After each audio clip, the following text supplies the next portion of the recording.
Good evening, everyone. Welcome to the third and final evening of POLIP International Festival.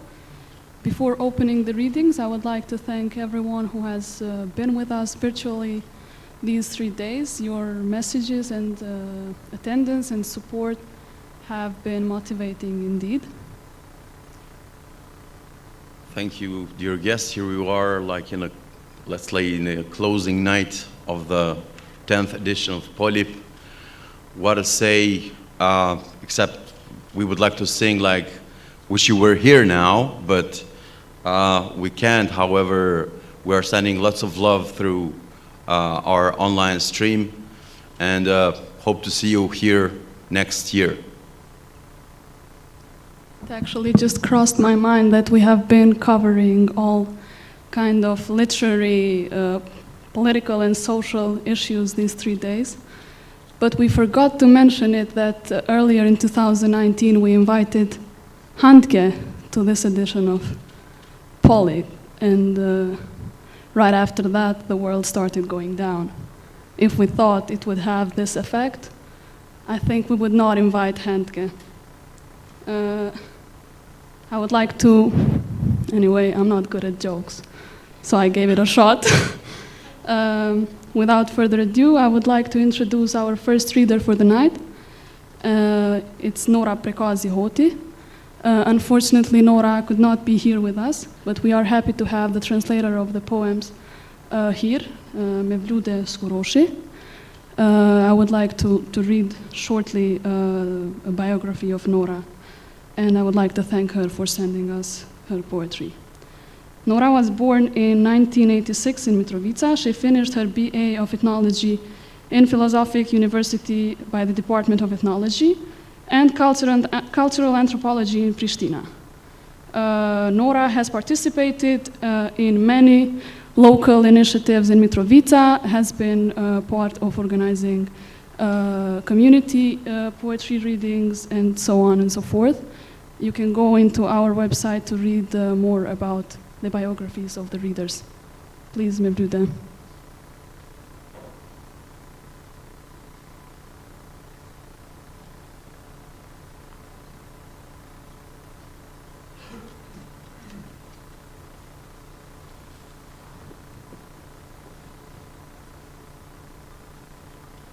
Mirunama.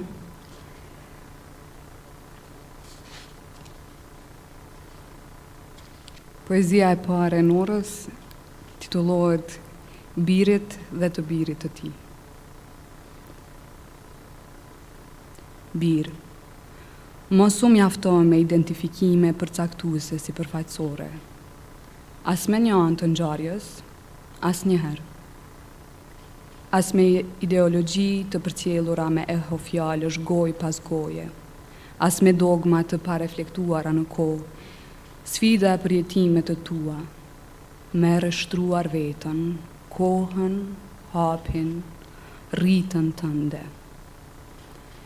Bir, thej për kufizimet sipërfaqësore lokale, e gjithsesi edhe ato kombëtare. Shpalli lufta tyre gjinore, s'ka më burëri nëse pastron rrobat e fëmijëve të tu.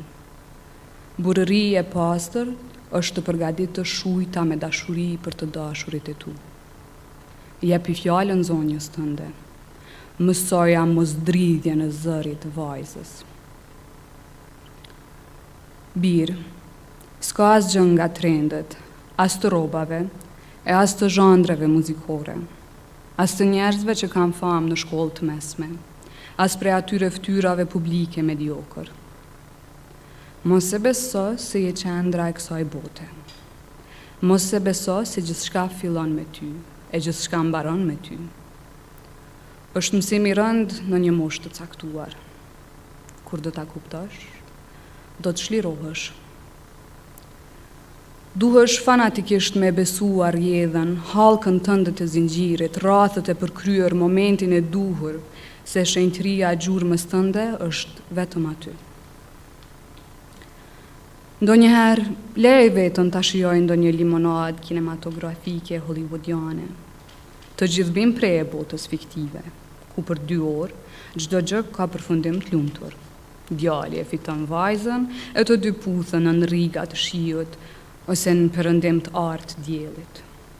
Por jo në jetë reale.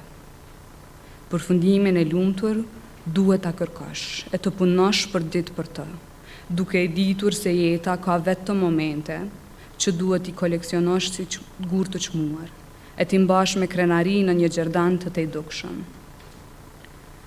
S'ka asgjë të keqe nëse ke nevojë për glukozë mendore, llafe të futura kot, të qeshura të egzageruara. Valc në mes rrugë me personin e duhur. Mos bjerë prej e syve të tjerë, ti shi vetëm me të tutë, e me ata që duan të shohin atë që sheti.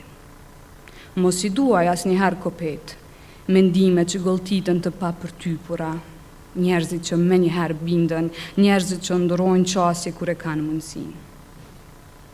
Frigohu nga ata njerëz pa hije, e pri hijeve krejt pa njerëz. Mos u beso atyre që nuk kanë asnjë lloj gjahu për mbrenda, ata që nuk i gryen asgjë, asnjë copës melodie, fjale shkruar prej gjaku, apo copëza ndjenje shfaqur me ngjyra. Mos ec me ata që ecin për herë në rrafsh me taka dy stabanësh. Besoj të gjitha formave të zjarrit, shkëndijave në sy kur dikush do të di atë çfarë ti ke, atë çfarë ti je, atë çfarë ti do të jesh.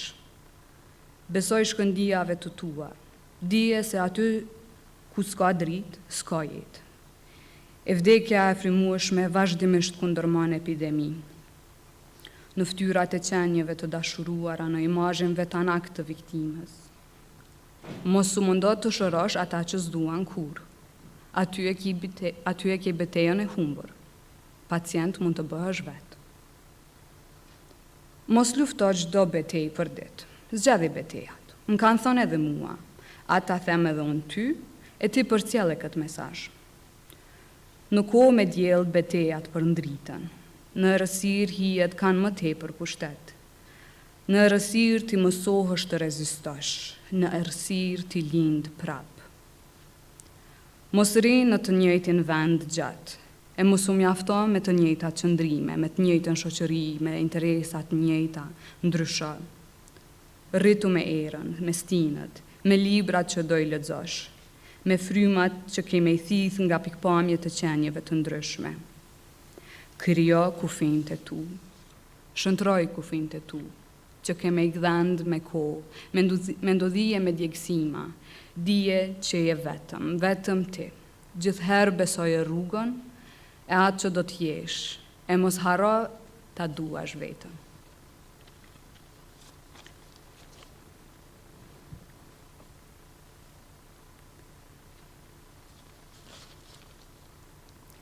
Vëlla, gjithë ke qenë i madh që 13 vjeç, kur ke fillua me mësua punën e me përvetsua zanate. Ta ngasje bicikletën BMX me një rrotë e të bëje akrobacione në lukt ibrit me skateboard, me farmerka të shqyera e me kachurele që s'tu bindën kur, zemrën e butë, e zonin e rëndë, si të gjithë ne. E për mua edhe atëherë, edhe tash, gjithë i madh. Mes meje e te kishte largësi malesh, fushash e luginash të perceptimeve. U rritëm në dy botë, para dhe pas luftës, e ti për mua gjithë i madh. Ti ke ujditë e tua, i ke besimet e tua, hesapet e tua, e llogaritë që i ke bërë për të gjithë ne.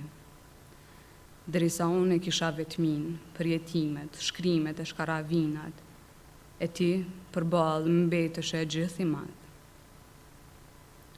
Vështirë ka qenë me të kuptua, që jeta ta dha madhësinë atëherë kur s'duhej. Të rriti koha pa kohë, vendi pa vend, shkolla pa objekt, shtëpia e djegur, dyqani i vjedhur, e për mua thuaj se ishe për herë ashtu, gjithë i madh. Derisa unë pëndroja stile modësh, herë në të zezë, herë në fluorescent, herë në stil vintage, e ti gjithnjë në dyqan, ti gjithnjë i tillë, serioz, familjar, gjithnjë i madh. Djali i rritur prej kohës pa kohë, vendlindjes pa shtet që rinin e dhuroj kurban, edhe pse në mosh jo shumë i madh, e për mua sot e atëherë gjithë i madh.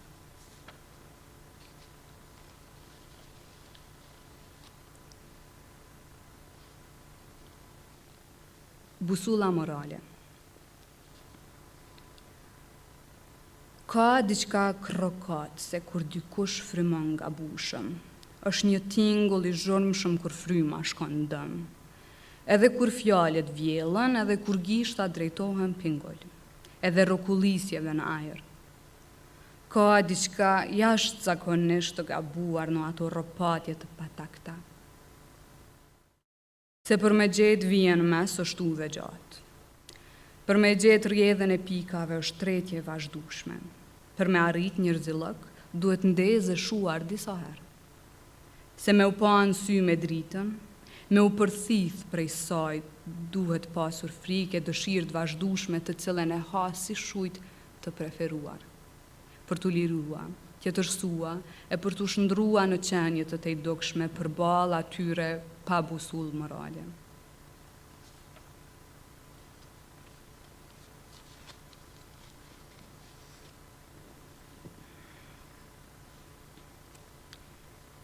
Imtësira. I dua momentet e avullta, ëndrat e mjegullta nga njëherë. Mendimet që s'janë tërësisht të definuara, dëshirat që mbesin kryesisht pezull. Ndjenja që si kuptoj ndonjëherë. I dua muzgët me mjegull, realitetin e vakt, sjelljet e gjata me këmbë nën tokë, botën në lëvizje, rrotullimet në rreth me kerr, parkun me lotra, balerinën me fustanin, qëndrimin e buzëqeshjen stoike, adrenalinën nga rrotullimi e nga frika vjetërsisë së saj. I dua qastet e jetës në ujë, magjinë e shkurtër të jetës pa thith ajër, përqafime të shtrënguara fort, ndjenjën kur dritat shndrohen në vizlima. Momentet kur jam në gja me kuptua, kur rallë herë gjithçka bëhet e bukur. Atëherë kur gjithçka merr shije, e kur qenja ime toksore bie poshtë nga dëliri i rallë, i dehjes prej dashurisë ndaj jetës.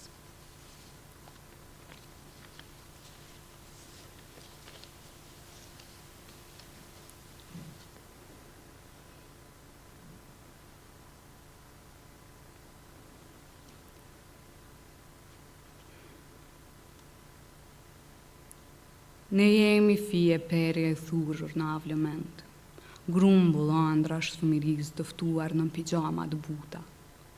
Jemi copza fjalësh e shprehisht nanave, sall kërkesa, sall dashuri, sall dëshirë. E dëshpëruar për të rritë e për të qenë si duhet. Ne jemi copza zilesh mekanike të shkollës, copza çantash të shkaravitura, puqra fytyrës e hormonit të dalldisura. Jemi copza dëshirash për superherojnë. Të gjithë dëshëm e shpëtu botën në një moment. Jemi copza lufte. Ditë si shekuj nën frikë, që ngelen identike në memorjen e pafund të vedijes. Ne jemi copza takimesh dashurie, lëngim për prekje, nuhatje lëkure, rrëzëllim fytyrash. Jemi copza ftohjesh, ilaçesh, e lëngimesh në shtrat, duke pritur ditë me diell. Jemi copza shujtash të përgatitura me delikatesë, mëngjes, darkë, drekë, ditëlindje e martë. Jemi copza kremtash në përvjetor. Jemi copza vegimesh, ankesash, vajesh, kujtimesh, gabimesh, lutjesh, fjalësh, të qeshurash deri në kupë qiellit. Fragmente njerëzish, si dhe e uris për të dhënë e për të marrë. Mozaik i arnuar me ditë, plag, natë, përjetim e kohë, secili sosh, yrnek me ngjyra e ornamentet veta.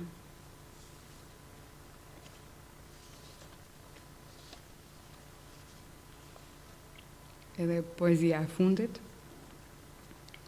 3 vjeçe.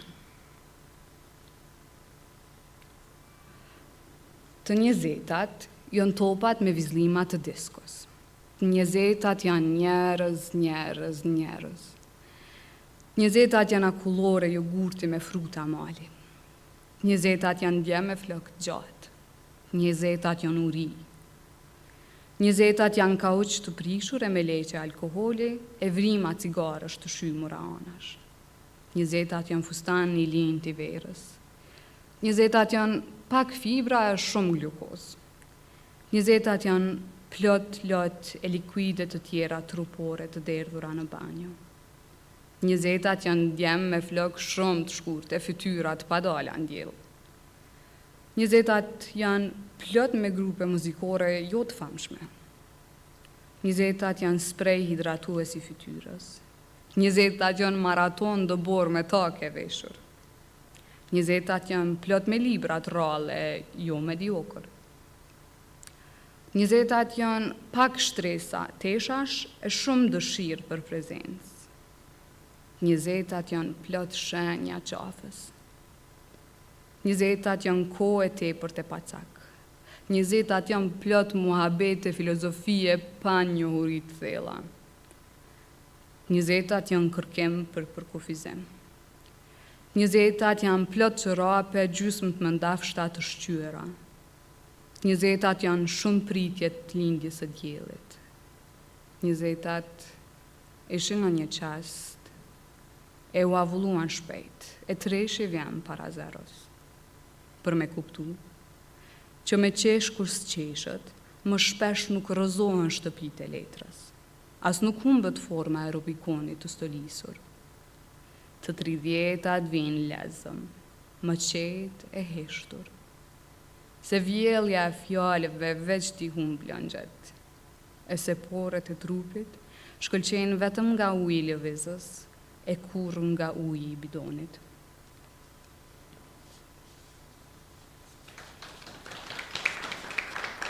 Faleminderit. Thank you, Mevlude, for being with us tonight. And now, ladies and gentlemen, with us tonight there's a man whose biography we don't need to present. For me, he's the Elvis Presley among the contemporary regional writers. He's Muhammad Ali, whose punchlines you will remember for the rest of your lives. Ladies and gentlemen, with us tonight, Sasha Illich, the winner of NIN Award for the best novel in Serbia. Sasha, hello. Please.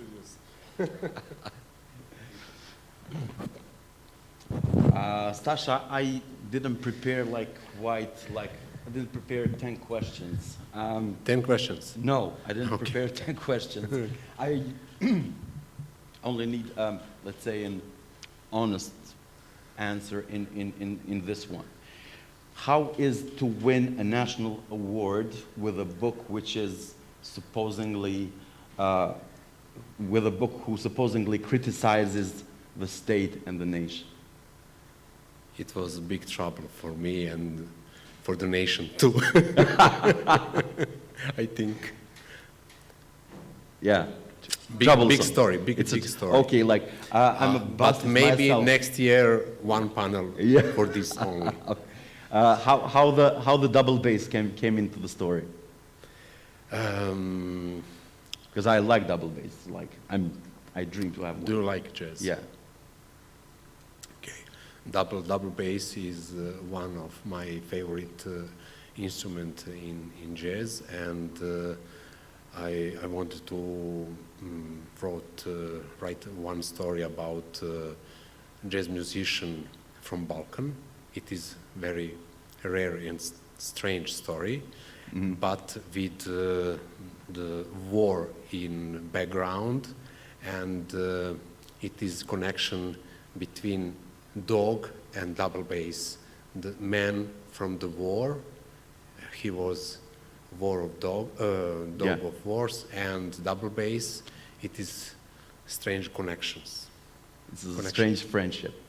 Yes, Please. thank you.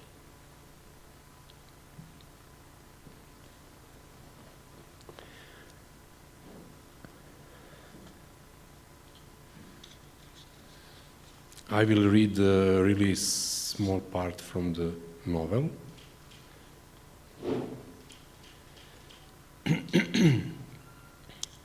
It is a fragment from the psychology sessions from the Kovin psychiatry clinic. Posle mnogo vremena ponovo sam video svoj kontrabas. Bio je položen pored stola doktorke Sibinović. Hekler i Koch su me ostavili na stolici, ne vezavši me. Samo su se tiho povukli iz ordinacije i zatvorili vrata za sobom. Da li se sećate ovog instrumenta, zbunila me je pitanjem doktorka koja je stajala prekrštenih ruku. Da, naravno da se sećam, odgovorio sam. To je moj stari Gasparo. Zašto mislite da je baš vaš? Svi su uglavnom isti, zar ne? Insistirala je doktorka Sibinović. Jesu, na prvi pogled, ali kada se srodite s njima, shvatite da svaki kontrabas ima svoj, da tako kažem, identitet. Da li to zavisi od onog ko na njemu svira ili ga već imaju po sebi? Imaju ga po sebi, ali se on tokom vremena menja u zavisnosti od muzičara koji sviraju na njemu, odgovorio sam. Da li to znači da instrument može da pamti? Doktorka Sibinović je bila u dobroj formi, izgledala je kao da želi da mi se osveti za poslednju seansu. Sada je postavila pitanje bez predaha, kao da se danima pripremala za to. Da pamti? Ponovio sam zbunjeno. Pa ne znam baš. Ali svakako može da nosi neke tragove. Tragove? Pitala je. Kakve tragove? Pa eto, moj kontrabas ima na vratu jedan zarez pozadi, kao da je neko usekao nožem. Otkud to? Kupio sam ga kao polovni instrument u jednoj frankfurtskoj radnji juna 2002. nedaleko od glavne železničke stanice. Da li znate kome je pripadao? Pokušao sam da saznam. Rekao sam, ali bez uspeha. Verovatno je promenio više vlasnika, pošto je napravljen pre Drugog svetskog rata, ali bio je u dobrom stanju. Zašto ste se odlučili baš za njega? Bilo to najteže pitanje od svih, jer osjećaj koji sam imao tog letnjeg popodneva kada sam sa prijateljem Darkom, vlasnikom jazz cafe bara u Frankfurtu, ušao u kontrabas atelje i uzeo svoj budući instrument u ruke, bio je jedan od onih mističkih trenutaka prepoznavanja. Darko se nasmejao kada sam mu rekao šta sam osjetio dok sam kroz puž osmatrao liniju vrata na kontrabasu. Bio je besprekorno prav, grif platna su klizala pod prstima, žice su šuštale, Gasparovski kosi kordar bio je kao nov. Misliš da je to osjetio Scott LaFaro kada je pronašao svoj Abraham Prescott bas iz 1825. Pitao me Darko, namignuši mi.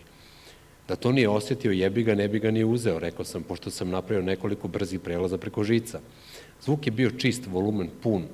Nije smetalo ni to što sam stajao u ćošku radnje. Najednom sam osjetio kako tim instrumentom mogu da ovladam prostorom i svim njegovim skrivenim zvukovima koji bi se neizostavno morali uplesti u moje sviranje. Ali čuj, hteo je da me podsjeti Darko, LaFaro baš i nije imao mnogo sreće s tim basom, znaš. Nepune 2 godine, rekao sam mu, pošto sam napravio stanku, toliko se družio s njim. Prethodno su mu ukrali kontrabas iz kola, a onda je konačno pronašao svoj instrument. Nije to mala stvar, čak i za tako kratak period. Misliš, dodaje Darko sumnjičavo.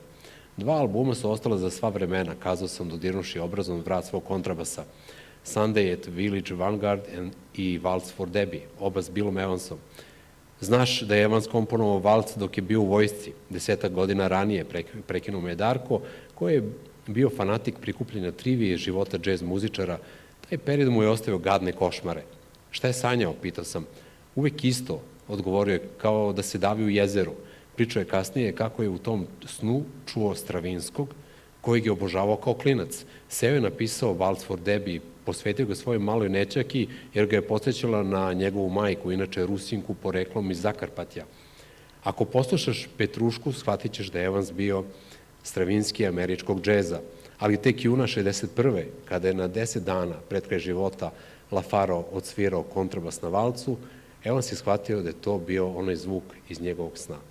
Hvala.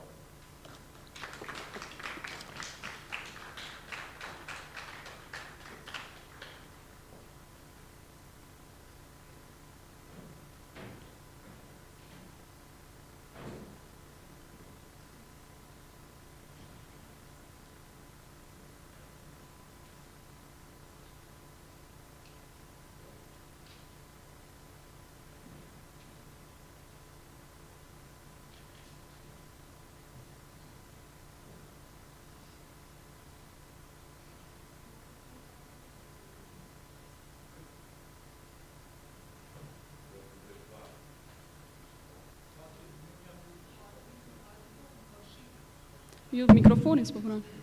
I am bad luck, ain't I? We have the pleasure to have the next writer here with us tonight, Artrid Butuci. He's from Kosovo. He has an MFA in creative writing from the New School in New York City. His background in biological sciences influenced how he sees the world. He tries to approach art with an experimenter's curiosity. To date, he has been a co-host of Rooftop Readings NYC, a seasonal reading series. His works have appeared or are upcoming in the Seventh Wave, handwritten works, Dr. Kosovo 2.0, and so on. Artrid, we talked earlier, and I know that you will be reading two similar pieces, storyline-wise, but one of them is nonfiction and the other is fiction. So my question for you would be, how do you feel transitioning from nonfiction to fiction and vice versa as a writer, and how do you see the market in Kosovo for your style of writing? How do I see the market? Okay, very Adam Smithian question. Well, sometimes I guess fiction is, nonfiction, real life is crazier than fiction. No imagination can come up with things, especially we come up here in Kosovo or in the Balkans, we're really some kind of a drama factory. I mean, just look at the last 6 months in Kosovo, all the crazy things that happened. So, it depends on the project, and I'm thinking when Plator was talking the other day, the first night, he said that he's very focused on the language, but I don't really feel comfortable with language, because sometimes I write in Albanian, sometimes I write in English, sometimes I write in Albanglish, put some Serbian in there, mix it up, and then try to clean it all up. And because of this, I don't focus on the language as much. I focus on the concepts and ideas, and merely use language as a medium.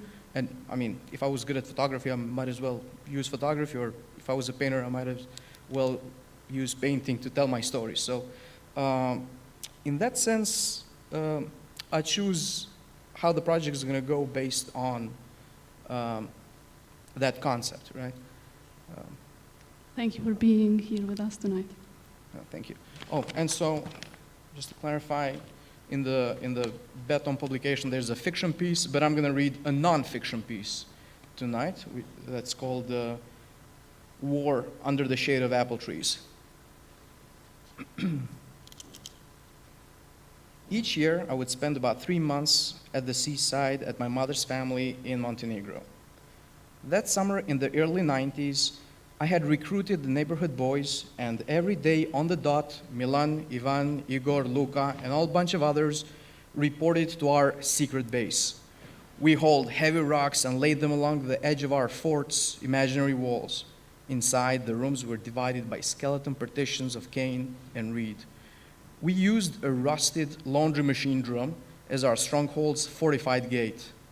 We would roll it over every time we wanted to enter the compound. This was more dramatic than just jumping over 2 inches of rocks that represented tall walls. If our enemy ever dared to storm the gates of our hideout, we would repurpose the rusted drum and to serve as a powerful laser cannon. Our games were no doubt inspired by the atmosphere of Yugoslavia's breakdown during the 90s. The news were full of images of war, which had engulfed the republics of the now disintegrating federation. At the time, Kosovo had lost what little autonomy it previously enjoyed. After the protests were quelled and Kosovo was turned into a police state, the situation settled into sort of a political limbo, where the main form of resistance was peaceful civil disobedience. Nonetheless, the war was always at Kosovo's doorsteps. As Slovenia and Croatia and Bosnia burned, the images of trenches, soldiers, tanks, warships, and airplanes served as a template and inspiration for our own war games. As the chief architect, I made the strategic decision that our secret base be built along an old irrigation canal that ran through the edge of my uncle's estate.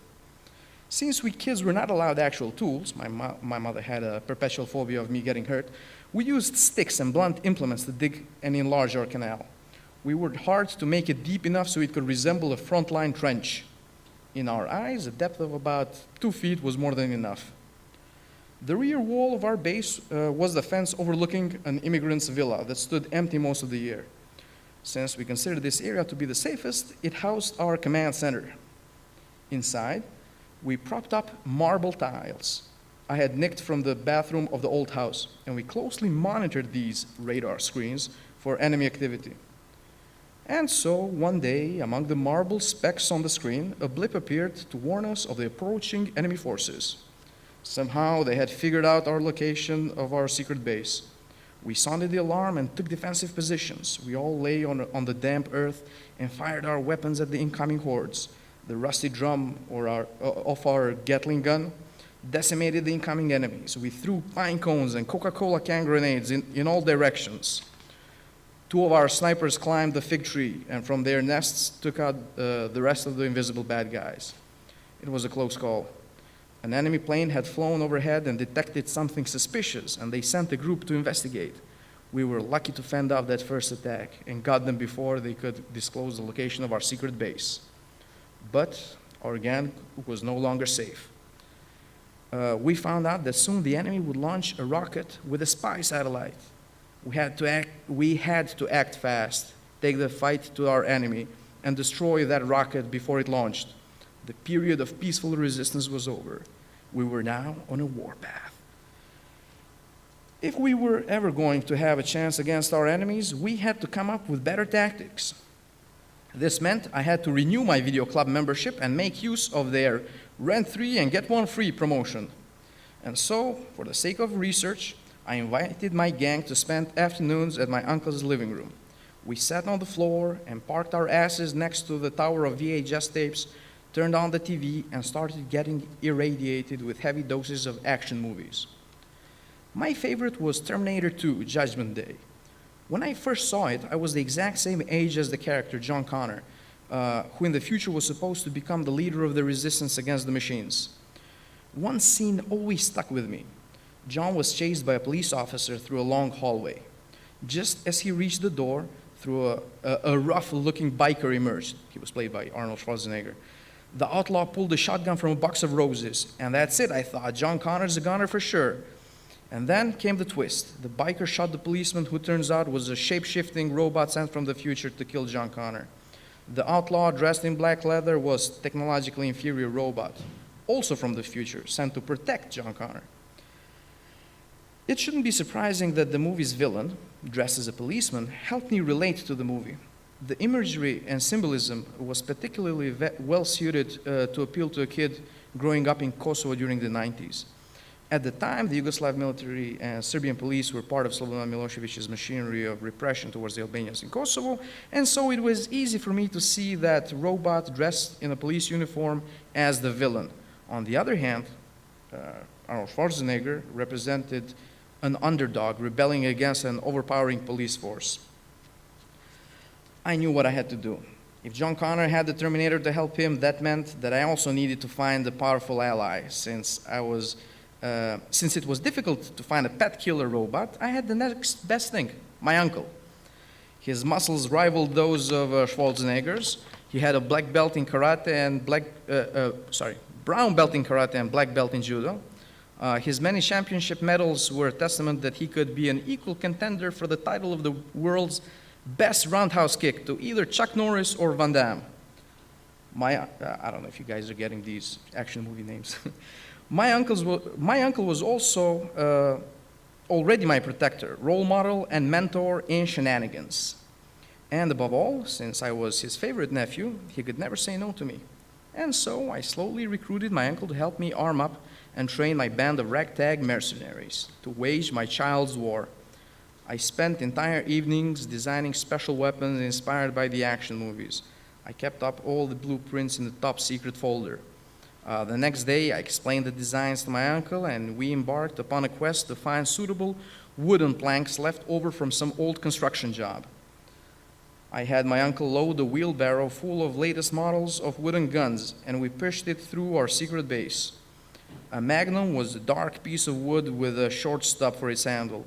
A shotgun was slightly curved, fat branch. Uzi and Scorpion had little stumps bulging from their sides. Bazooka was fashioned out of a thick PVC tube with a string attached to it. Pine cones and soda cans and rocks were grenades. Cane sticks and slim branches are dynamite, and plastiline Play-Doh are C4. The battlefield where we fought most of our missions stretched throughout the area shaded by the apple trees. The vegetable garden was difficult to access because of the wire fence that encircled it. To enter the chicken coop required we use special equipment such as gas masks and biohazard suits. The meadow on the left we called Vietnam because of high grass reached our waists and reminded us of action movie scenes like those in Rambo 2 and Missing in Action. This area was declared forbidden zone by my mother. Here, snakes roamed freely and could bite us at any moment. Walking through high grass, the imaginary bad guys were least of our problems. The deadly venomous snakes were the real and present danger. In case of a bite, we all knew how to use a shoelace to tie our hand or foot above the bite and have somebody run to call the grown-ups. Somehow, this thrill and fear of getting bitten made our adventures more intoxicating. Beyond the meadow, there were 2 cherry trees. This was the base of our imaginary enemy. The satellite in question was to be launched from here. The taller tree was the rocket we had to destroy. But before we could proceed with our grand mission, we needed one last member of our team. Ivan the Tiny was our explosives and demolitions expert who loved to play with a defunct lighter that barely even sparked. He was captured by the enemy during one of our routine recon missions, which is to say he came to play with us one day without letting his parents know and was now grounded for a week. But his absence only galvanized us to meticulously plan and execute his rescue. The outpost from where our friend was held, the vegetable garden where we were forbidden from entering, had the most advanced sensors and alarm systems. It could detect our advanced weapons from miles away, and so we could not approach it. For a while, we wondered if such a complex mission could be completed without all the guns blazing.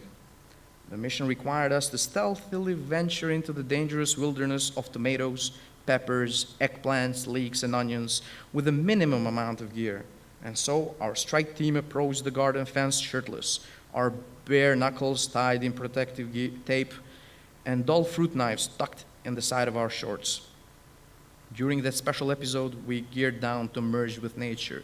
We have reverted to our primal state. That is, until my aunt, who was watering the garden, saw us sneaking by and decided to shower us with water hose from a distance. Retreat, retreat, retreat! And so our purification process before the big game was now complete. Oh, and the story continues on and on till we accomplish our big mission. Thank you.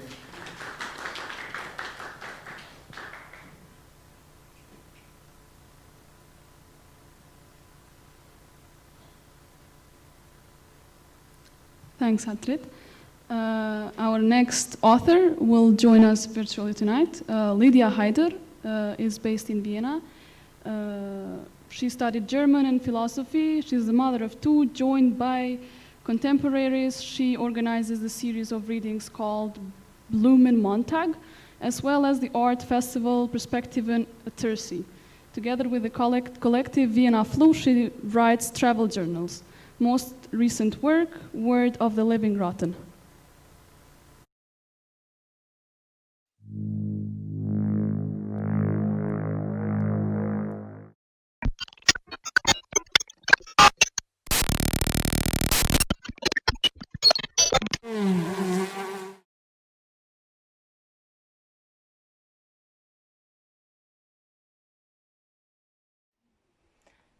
Hello, POLIP. Hello, Pristina. May I introduce myself? Lydia Haider, born in 1985, authoress, based in Vienna, head sermonizer of the music band Gebenedeit, studied German and philosophy, is the mother of two. Joined by contemporaries, she organizes the series of readings called Blumenmontag, as well as the art festival Perspektiven Attersee. Together with the collective Wiener Krippe KW 77, she writes travel journals. Most recent work, Word of the Living Rotten Chance to Exercise 2020. Ende Gelände. Wahrlich, fuck you, du Sau, bist du komplett zugeschissen in deinem Leib drin. Oder Zehrung, Reiser, Rosi, ein Gesang. Da werden noch einmal andere Zeiten kommen, ganz andere, furchtbare, die uns alle zurückreißen auf den Boden der Realität und hinunter in den heiligen Pfuhl. Also hör dir an, was eine Erleuchtete zu sagen hat, und schweige. Ich weiß wohl, dass du diese Scharlatane auserkoren hast, dich zu leiten, dir und deinesgleichen und deiner ganzen verbrunsten Familie, die dich erziehen hätte sollen, zur Schande und zum Verruf. Doch solches gehört sowieso verrufen. So eine Schastrommel wie du gehört fest angeklagt, mit hoch erhobenem Finger geschimpft und gescholten, damit dir das vergeht. Ich bin das Brot des Lebens, du lächerlicher Einfallspinsel. Wenn du das nicht siehst, kannst du gleich aufstehen und umdrehen und mit dem Kopf ein paar Mal gegen die Wand da laufen. Hinrennen auf das Betonwerk ganz fest, damit es dir dieses Dämliche heraushaut dabei. Ja, sei doch fest froh, du Wappler, dass ich dir sage, was hier passiert. Ja, Halleluja. Der Odem des Allmächtigen fehlt hier anscheinend in seiner absoluten Form und total, so soll es wohl sein. Und ich werde dich ebenso aufzurichten vermögen und dir ein Beispiel geben, damit du erkennst. Das ist wie mit diesen Flipflops, die die Leute anziehen, als wäre es normal, so etwas anzuziehen. Doch in Wirklichkeit ist es ein Skandalon, solche Schuhe nur anzuschauen, geschweige denn anzuziehen. Die machen ein Geräusch beim Gehen, das dem guten, dem rechtens denkenden und hörenden Menschen das Inwendige auswendig werden lässt, als schlage ein unfester Schwanz gegen eine Mauer in ständiger Manier und entgrenze sich in seiner Art unbeholfenstem Pfusch. Ja, jemand, der so etwas anzieht, da kann ich nur sagen, dass da etwas ganz und gar im Kopf nicht stimmt. Bei solchen Rennen unweigerlich ein paar Räder im Dreck und sie versauen mit ihren Geräuschen das gesamte Hörfeld unverschämt, ausgeschämt. Eine bodenlose Frechheit, diese Flipflops, und alle ziehen sie an, als wäre es seit jeher so gewesen, Alte wie Junge, und vermischen dabei das unschuldigste Hören mit einem zu ihren Gehgeräuschen nötigenden Lautfusel, ihrem missbildeten und unfähigen Schuhwerk geschuldet, was so dann alle wehrlosen und dieses Schuhwerk verachtende Menschen mit anhören müssen, ständig und immer wieder, weil ja alle nur mehr mit solchem Plastikmorast an den Füßen herumlaufen. Missbraucht werden wir alle mit ihrem Gehen, dass wir ihnen nicht verbieten, dass da Gebäude und zwängt, wie es will, und immer wieder rufen wir solche Leute zusammen und sprechen zu ihnen in Gleichnissen, denn wie kann ein Satan den anderen austreiben, das fragen wir sie. Und sie wissen es natürlich nicht, doch wir wissen es und tun es auch, dass der Arge zertreten wacht und sich vertrollte, aber sehr flott, und solchen, die das nicht kapieren, denen schieb ich eine an. Die kriegen von mir an, das was rein, ja, das sag ich dir, und ich will dich und deine Mutter, die dich geboren hat, in ein anderes Land treiben, das nicht euer Vaterland ist, wenn ihr das nicht kapiert. Und ihr sollt da selbst sterben. Ihr Verräter, all diese Verräter werden das, da gibt es keinen Weg vorbei, das ist eine Sackgasse. Wenn du nur ein bisschen vermögend bist, erkennst du diesen schlechten Witz, der sich noch viel drastischer auswirkt, als ich hier darzustellen vermag. Da rauchst du die Zigarette stilecht wie ein Cowboy, und es bringt ja auch nicht so geschissen, wie du bist in Wahrheit. Doch gleich wie ich auch dachte, dich zu plagen, da mich deine Scheiße erzürnt, ja, es reut mich nicht. Oder was glaubst du, denn wer seine Leute nicht kasteit an diesem Tage, er soll aus seinem Volk ausgerottet sein. Ihr höret dies und merket auf, alle Einwohner dieses Erdenflecks, die ihr keine Ahnung habt, was auf der Welt passiert. Außer ihr liest es in der Presse, diesem Wegsblatt, diesem grauslichen und zutiefst konservativen Arschpapier der Fresse, wie sie eigentlich genannt werden müsste, diese Manifestation von Dummheit und Stillstand in seiner schwärzesten Form, dieser Urform von Mist und Schwachsinn in Schrift gebracht mit ihrem neoliberalen Gewäsch, die beim Lesen so weh tut, als steche einem eine ganze Armee von Akupunkturleuten in die Augen bis nach hinten ins Hirn hinein und wühle darin herum mit Lust und Freude. Da brauchst du nur einmal in das Publikum hier schauen, ja, auf die Presse.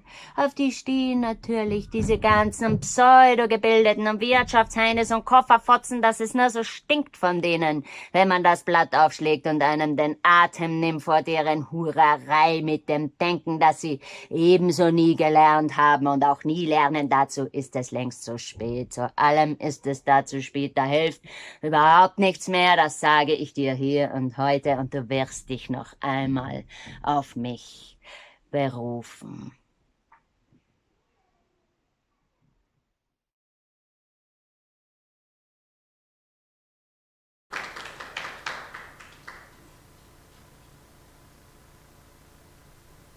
Thank you, Lydia. And if you're watching us, a special thanks for reintroducing yourself and spelling correctly all the German words that I killed. Our next author will also join us virtually. Dimitris Liacos is the author of Poena Damni, a trilogy, so far translated into 17 languages. The trilogy is one of the most widely acclaimed and best-selling works of contemporary European poetry. Dimitris has been mentioned as a candidate for the Nobel Prize in Literature.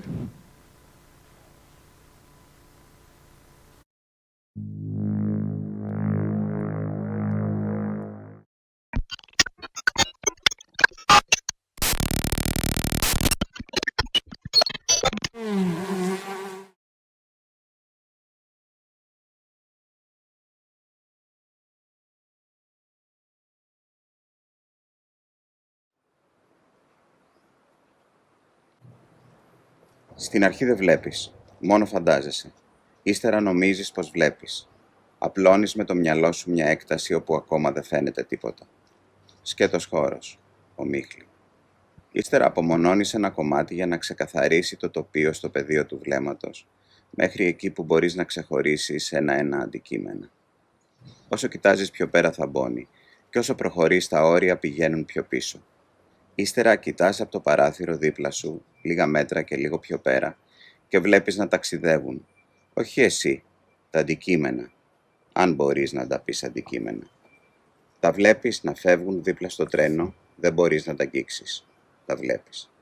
Στη σειρά, το ένα πίσω από το άλλο. Αλλά ακόμα κι αν είχες τα μάτια κλειστά, θα ταξίδευαν μέσα από ό,τι άγγιζες. Αν μπορούσες να πλώσεις το χέρι και να τα αγγίξεις, θα τα ένιωθες να περνούν από το χέρι σου. Συναντήσεις που θα ακολουθούσαν η μία την άλλη σε μια σειρά. Εσύ θα την έλεγες έτσι. Σειρά. Και αν έκανες την ίδια κίνηση ανάποδα, θα μπορούσες να προβλέψεις η ίδια σειρά από το τέλος προς την αρχή.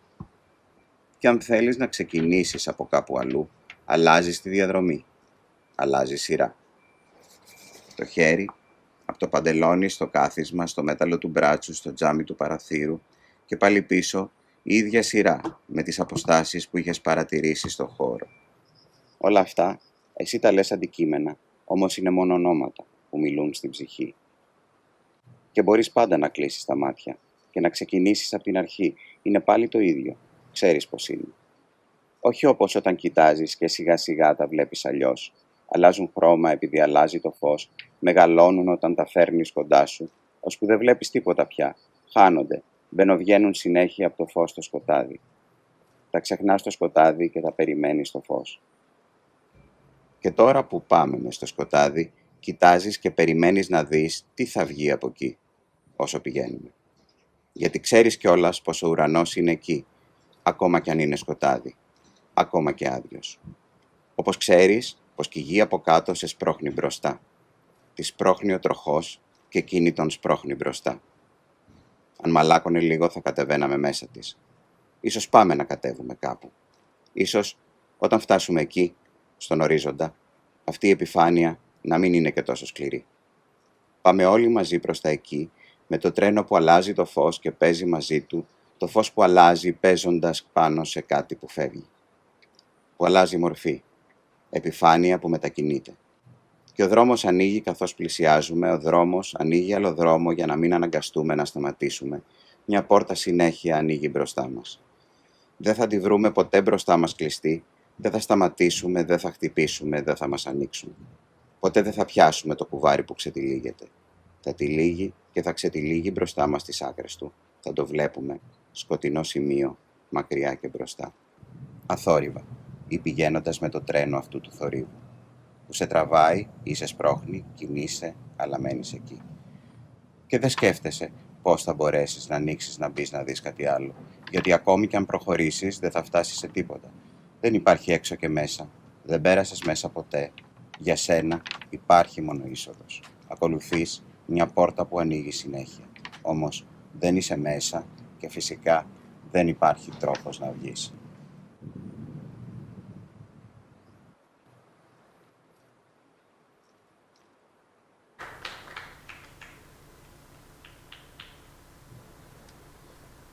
We start with the next author, Olivera Charveziroska, who is born in Kumanovo, North Macedonia. She is a laureate of many significant awards in Macedonia, while for her collection of stories, Interwoven Stories, in 2003, she was awarded the Stale Popov Prize for the best prose, which was presented by Society of Macedonian Writers.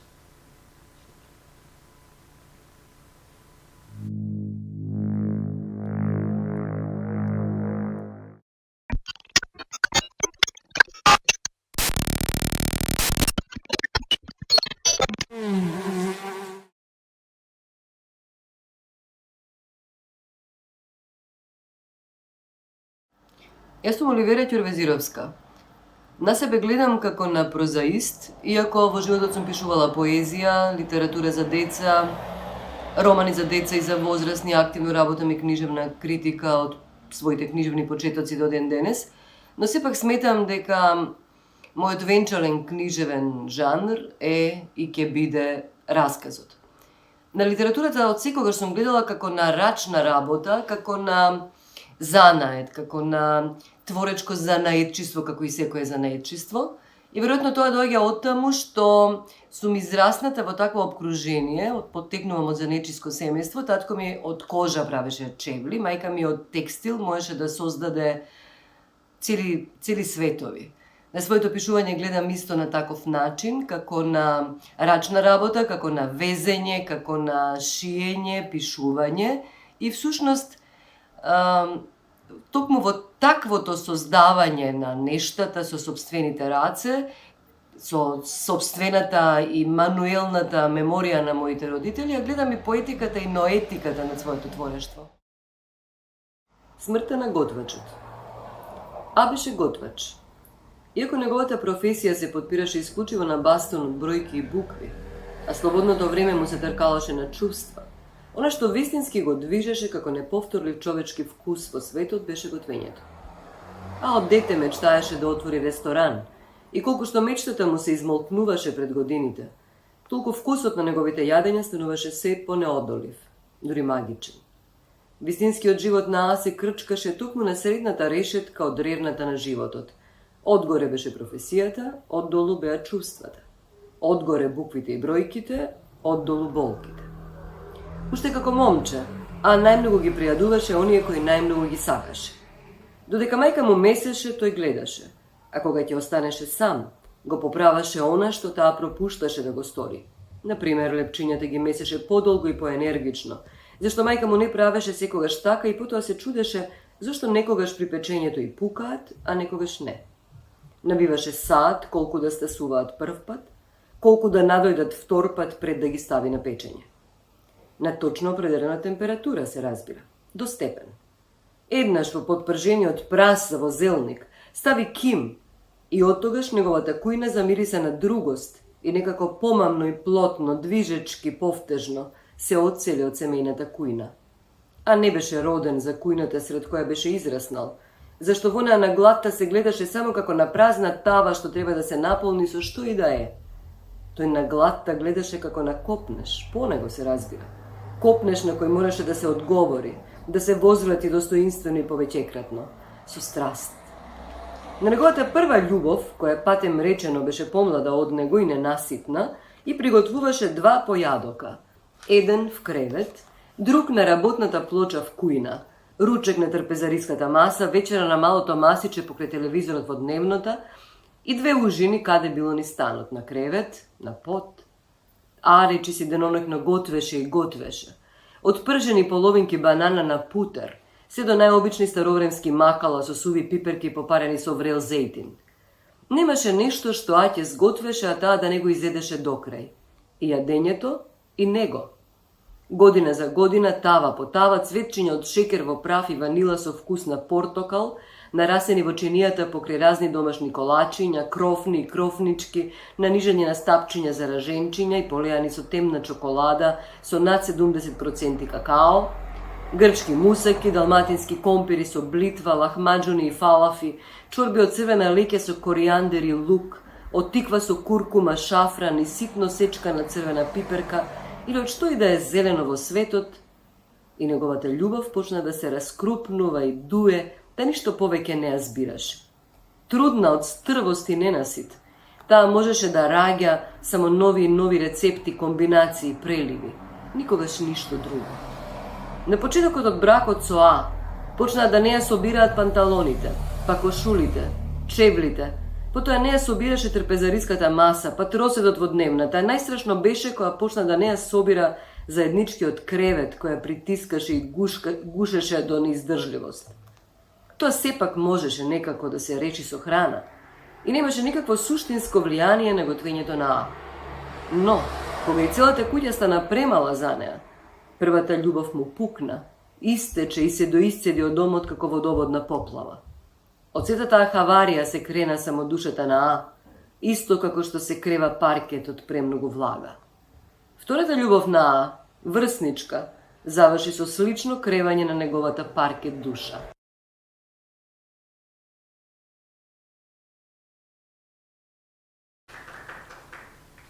Oh boy, I got hungry from that food.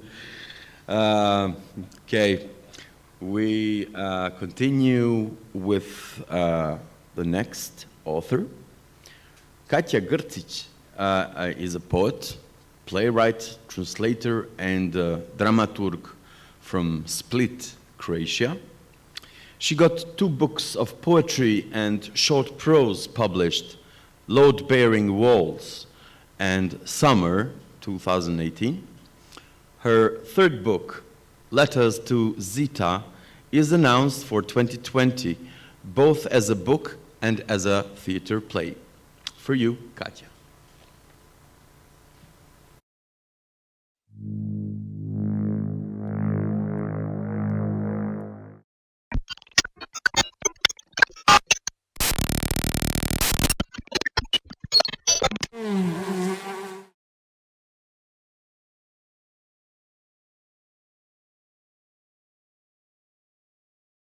Hi, my name is Katya and I'm a writer, translator and dramaturg from Split, Croatia. I write poetry, short prose and drama texts and occasionally translate from English and German. I was very happy to be invited to this year's POLIP festival. However, I'm sad we don't get to see and meet in person. I still hope these videos will bring us closer, and therefore I will be reading from my last book, Letters to Zita. I poured cheap French wine into a wine glass I bought in Lidl and sat at the table. I wrote the commandments by noon and then went to the copy place at the corner of our street to print them. In the evening, it was late and it was quiet. I glued them next to hers onto the mirror in the bathroom. This is what I wrote. 1. I, am you, am he, am she. Slavery is within and should be embraced. I have never been to Egypt. Don't want to see pyramids. Don't want to ride a camel. 2. Jealousy is the saddest feeling. Our ancestors watch us as we sleep and wait for the redemption we may bring. To catch a murderer, you may need to wait for another attempt. 3. Pick a word and live by it. Pick only one. More than one cannot fit your mouth. Curse whenever you want. It's liberating and makes one laugh. 4. Saturday, Sunday, and Sunday's June. Mimosas use scent to seduce people on all days, both working and non-working. 5. Father has no time. Mother is looking for someone to blame for the life that's happening to her. Nothing can be done about it. Respect that. 6. Kill them all, those demons that follow you around. Cut off their ears, fingers, and noses and watch them as they bleed and beg. Leave their eyes untapped so they can see the ruthlessness that befell them. 7. Love is a plastic bag with your heart. Weight it so you can use the right measures when the sun enters Taurus. It needs to stay al dente and simmered on low heat, get the color of dandelion. 8. Steal somebody's shoes in a dream and bury them in the garden, then wake up in cold sweat as they broadcast your picture on TV, announcing to the whole world that you are a criminal. 9. When your mother calls and asks if you eat, say sure. When she asks if you smoke, say no. When she asks how you are doing, say fine. 10. Don't hang out with people who only contemplate on what to wear. It's a road to hell, and it's not even paved with good intentions. In the morning, my commandments were torn to pieces and thrown into the basin. With lipstick number 21, Rivoli, I wrote a pathetic message on the mirror. For the love of God, Zita, please come back. Afterwards, the shadows disappear. Just like the sound of water and all the apparitions that enraptured me. Wherever I go, I see letter Z walking towards me. I smoke more than usually, sleep less than usually, eat more than usually. On Saturday, in a local club, I'm dancing with a retired captain who has no hair. He's screaming in my ear, "Not a fan of Pink Floyd? What you mean by that?"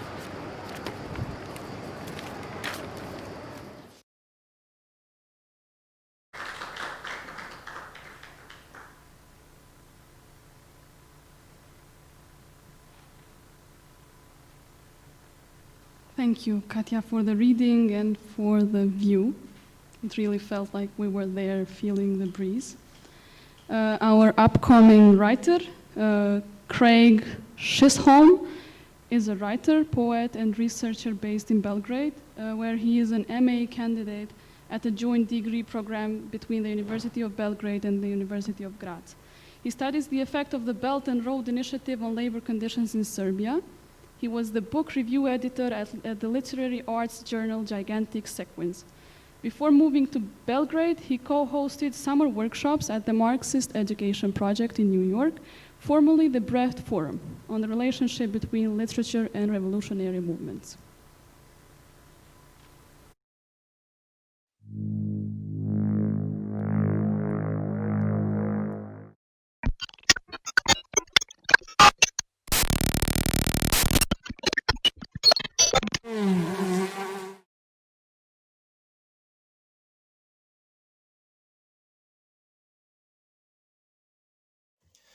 Dobar dan.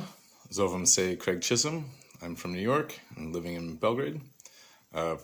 First, let me say thanks for having me. Events like these are essential expressions of our internationalism as writers, and thank you very much for hosting. I'm going to read a few poems.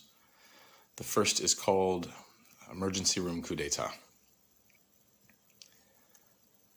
Alone in a land only days away from martial law and mandatory curfew, half my face fell suddenly numb. No pins, no hatching of 1,000 crickets down the skin. It just gave up, hardened and resolute as a man just released from prison. I chewed a street breakfast with the other side of my mouth and went looking for a hospital. Lumpini Park was dotted with flowers and urgency and plastic tents and pamphlets in English for journalists. Over tea and music, I scribbled useless notes. This story has been written, rearranged, bled out, and revised too many times. Homemade signs in the universal language of protest. The police and food carts and generals and wide-brimmed hats and owners of industry and hawkers mix in Bangkok streets with the buses and cabs and motorbikes with helmetless passengers like giant traffic circles. Everyone going around, avoiding each other until they can't. I was given a plastic bracelet and a carton of water. Forgetting, it poured out of the side of my mouth. Between x-rays, I repeated this for a laugh in the bathroom mirror. Demurring on the molar extraction, but settling on penicillin, I kept the bill as a souvenir. At a restaurant with a slim pier on the Chao Phraya, I drank Chang in bottles. The breeze felt like a travel novel. At this time of day in New York, those with rooftop coupes release pigeons and let them fly. Famously painted on a shop gate on Khaosan Road, nation of sheep, ruled by wolves, owned by pigs. If you wish to escape, chase injustice. Retreating to my room, the cost of a cup of coffee, a single bulb, a cot, and a blanket as meager as a threadbare marriage. A beetle flints around, red sheen in the streetlight. Its bombinating paused only by the pain that won't give way. It lands and searches the glass for cracks. This is called In Praise of Late Mornings. The night lightens on the minions of capital. Fortune woke me early to witness a few parched strands of summer hair breathfully taken in past your parted lips and expelled with the grace of a dismissive wave. You, unstirred, this is not how you'd like to be remembered, a woman of decision, so bare, edgeless. I could slip out, make the coffee, and welcome you to this day, cup in hand. The fullness of your mouth, forgive me, the plunge of a barrel over a falls, selfish perhaps to tarry, but there's nothing loudish in my lingering. Rushing shall be the business of others. You sigh, and a thin beam runs cheekward. Whatever magic has nearly expired. Today there will be much to do, like watching. This is called In the RV as the Child Sleeps. I want to write a poem about wheatgrass, or the purple lupin that separates the road and the mountain. The fields are busy with sheep getting on with their mowings. Someone made this fence that separates the road and the sheep. Hammered in the posts, strung the wire. I know a machine exists that can do this, but someone operated that machine. There's a farmhouse across the field, about the size of a railway car. 1 story, flat-roofed, and made of white stucco with 3 half-moon windows. I count 5 antennas. Which wall has the TV? Maybe the one facing the mountains? Or the lupin? The breeze comes from the southwest, bows gently the wheatgrass. There. That's done now. This is called Rebel Heart in Progress. My new Danube Splav office plays bad pop music, but in the mornings they turn it down so I can ignore the electric thumpings and let my thoughts skim across the river. Dushan makes coffee and serves it with a small shot of rakia and pieces of the fruit the liquor is made from. This week were thin green slices of yabuka. On clear days, in the afternoon, the moon rises over the lush War Island. Boats are anchored around the banks. Can you imagine such peace? Nearly a month of watching swallows fish, the heart blistered from reading news that the sick man of America is fighting for his life. Well-resourced and deep-rooted, it will take more than toppling the bronze and iron excrescences to dislodge that bred-in-the-bone cancer of pale superiority. the heart has to find greater space for rebellion. Armed with hammer and spade and steel-tipped Timbs, a generation begins its dig. Thank you very much. At this time, it's been nearly 6 months since members of the Louisville Police Department murdered Breonna Taylor, and calling for justice for Breonna Taylor. Thank you.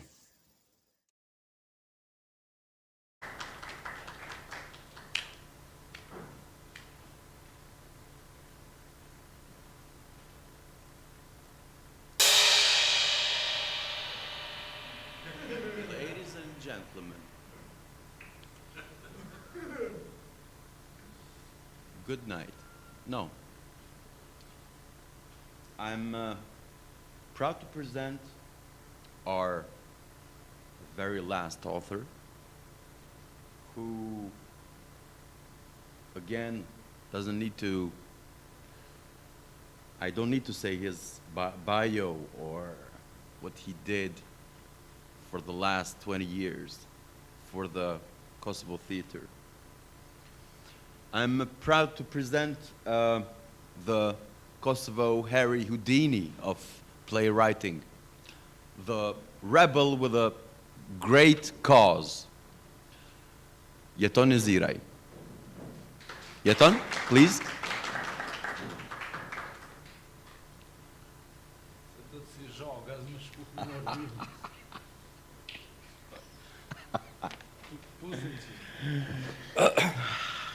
Jeton, I'm sorry.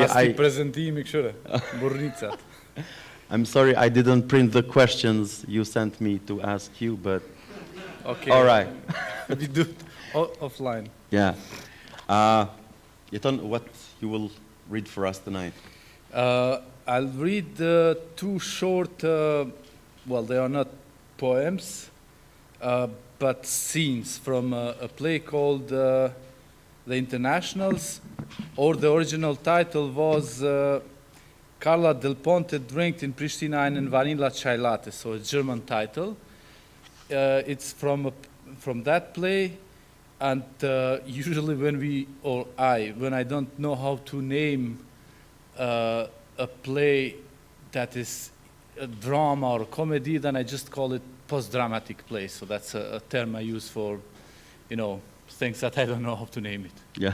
So it's a post-dramatic thing, so very serious. It'll be in Albanian, I assume. I'll read in Albanian, and I suppose there is a English translation.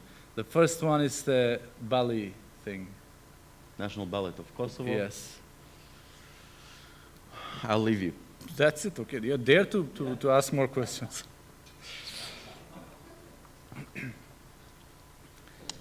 Baleti kombëtar I Kosovës.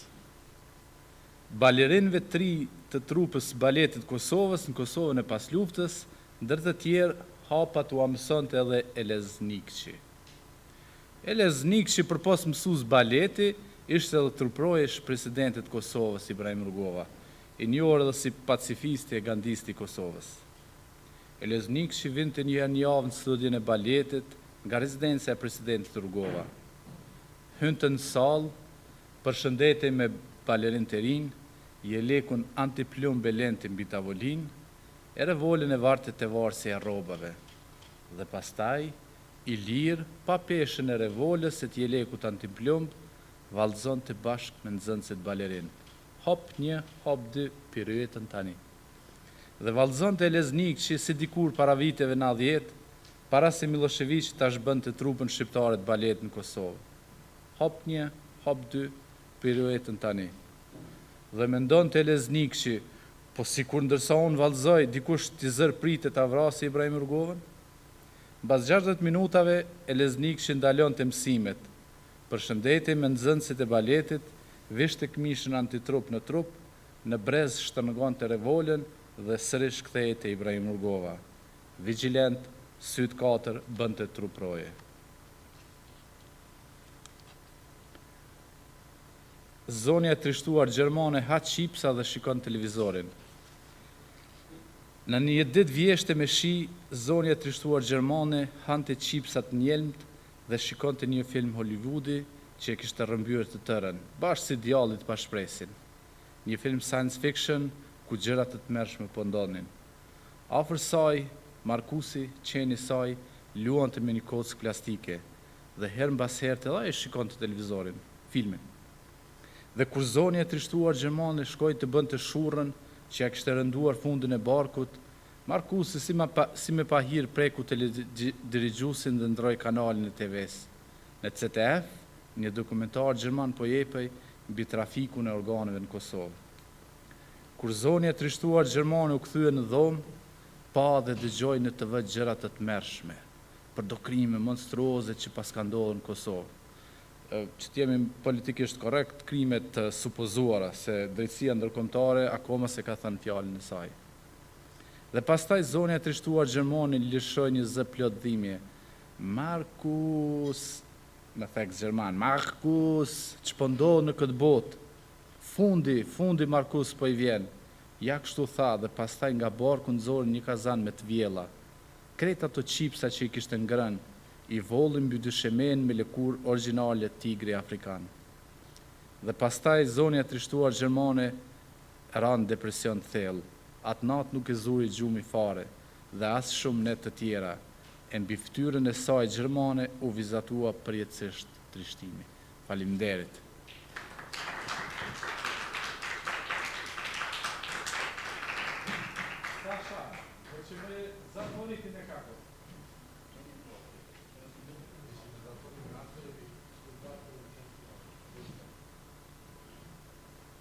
We really had to fight about who was going to introduce the boss. Gender discrimination again. Yeah, see the bruises. This is gender discrimination again. Thank you, everyone. I know this is already a cliche, but this edition, as good as it has been, it did not have the same spirit as it usually does when all of you are here physically with us.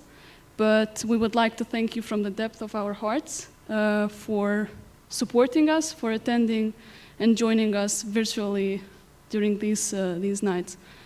If Ari does not have anything to say, maybe Sasha could close. Sad bi trebalo da kažem nešto pametno za kraj. It was all for this year. Okay.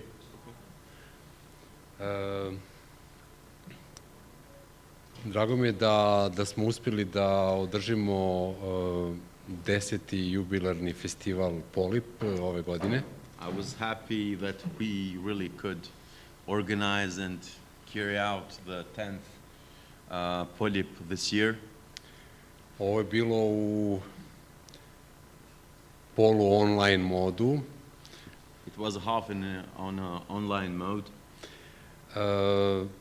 Jeton I ja smo iskoristili priliku da konačno nastupimo na velikoj sceni, da pročitamo nešto što smo mi pisali.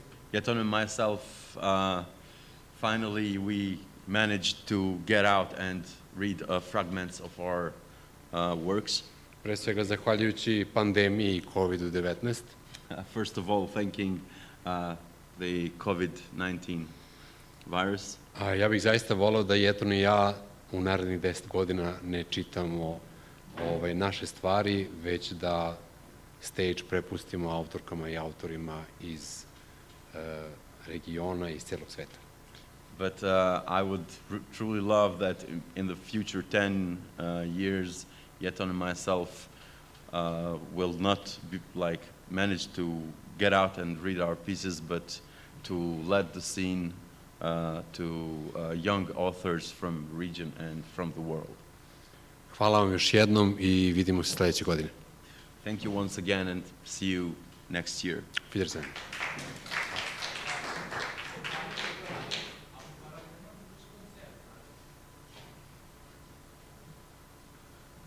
And now, ladies and gentlemen, Köln Musikanter, we are proud to present the band Bystander.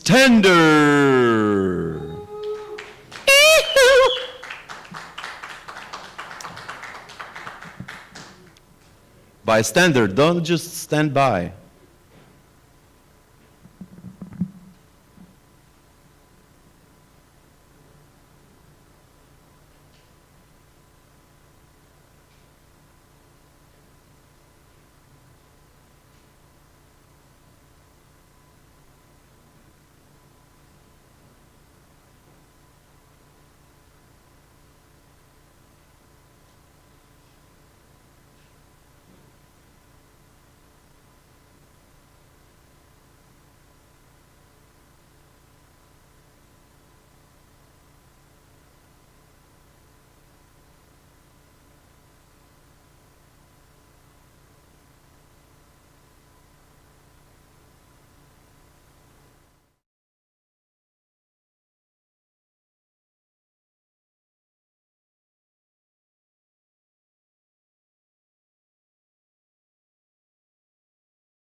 Yeah.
You think it's easy when I hit down the street. You think it's easy when they force me to play. You think I love it when I watch at your guitar. You think I love it when I'm playing the guitar.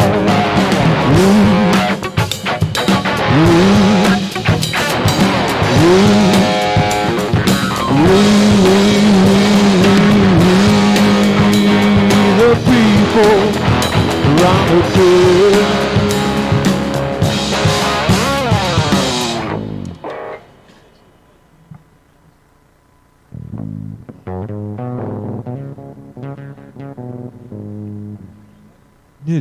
Test.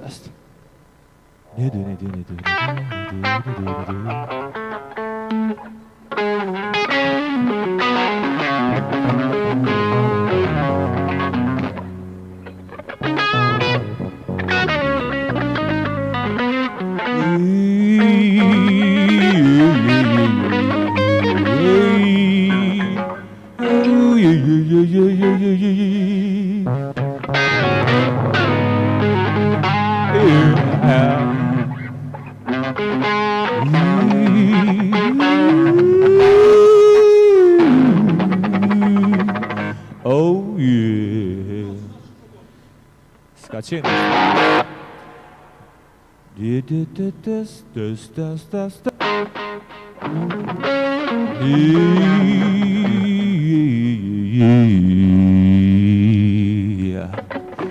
Erdi, yeah.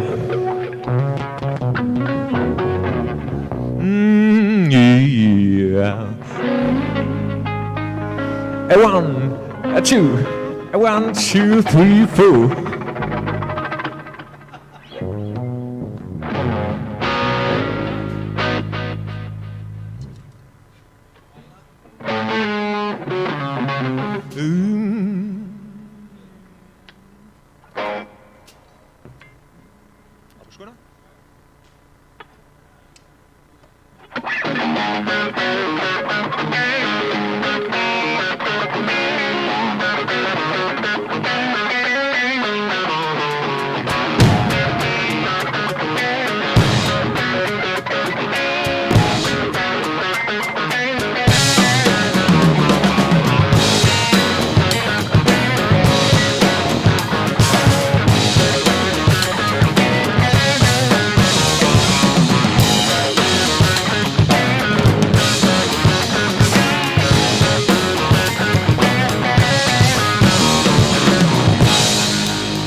You think it's easy when I hit and stay. You think it's easy when they force me to play. You think I love it when I watch at your guitar.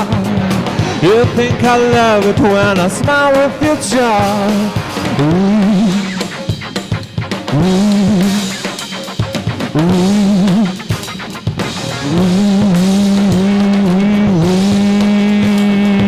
people around the curve.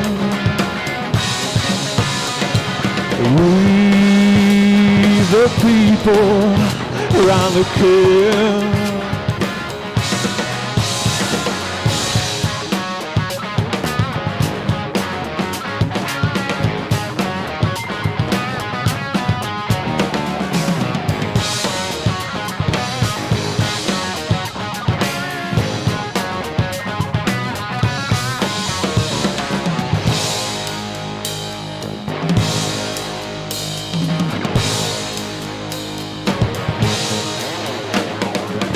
Someday, sometime I used to be like you. No matter what they said, didn't have a clue. And now you see me and say I'll kill him soon. But I won't do it 'cause it's in my blood now. Ooh, ooh, ooh, the people around the curve. We, the people around the curve.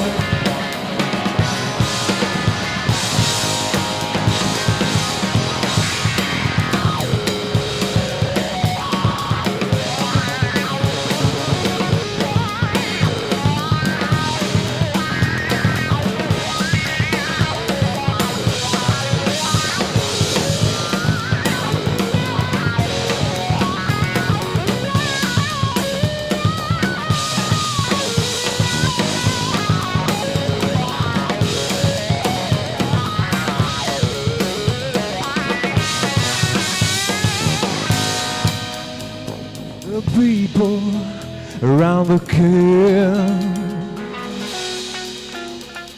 We, the people around the curve. We,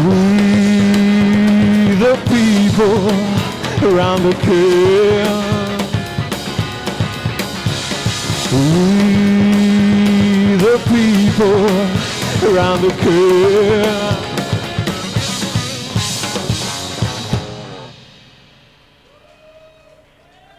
Yeah, thank you very much, thank you.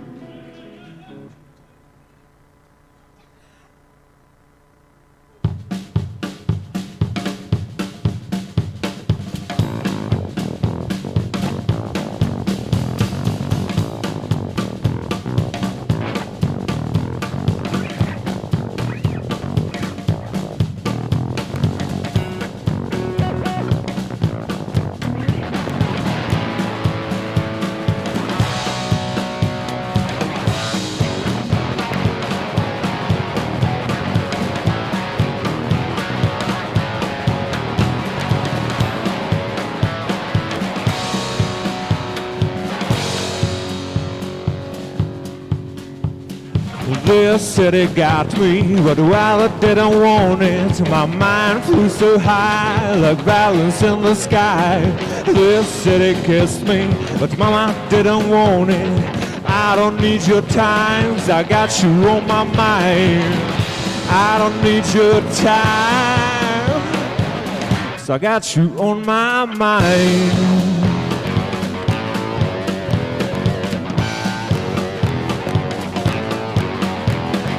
Think you need to touch me, think you need to talk, think you need to reach me to feel me for real.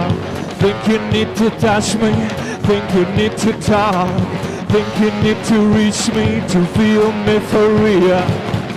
I don't need your time, 'cause I got you on my mind.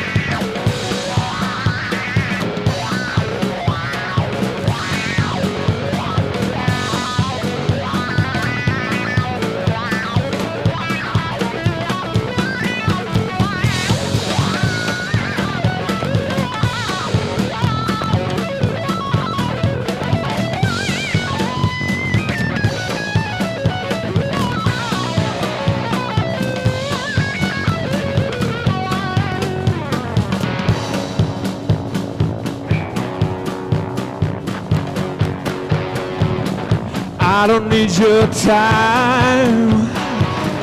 I don't need your time. I don't need your time. 'Cause I got you on my mind.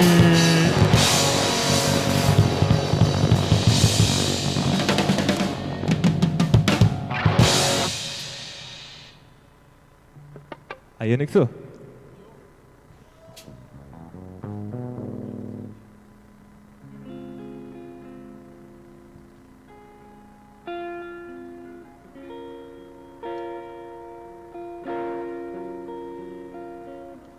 Okay, this is a very love song.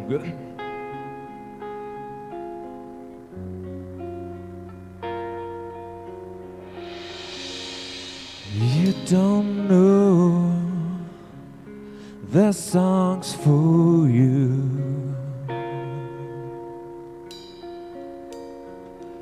I'll be there when no one's to. And when you're alone and the moon is gone, ocean to swim, to touch that skin, poem to read back down the street, to watch those eyes like the morning sky. I need you to get this through. Without you, can't get this through.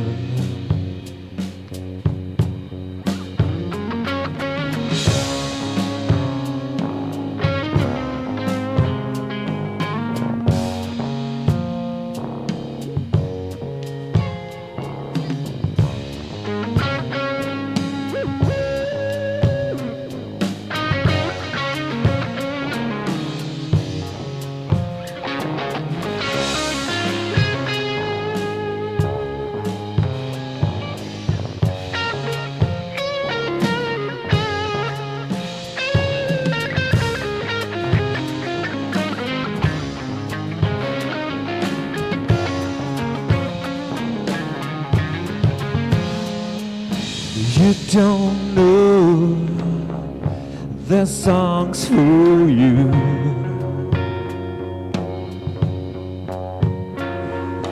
I'll be there when no one's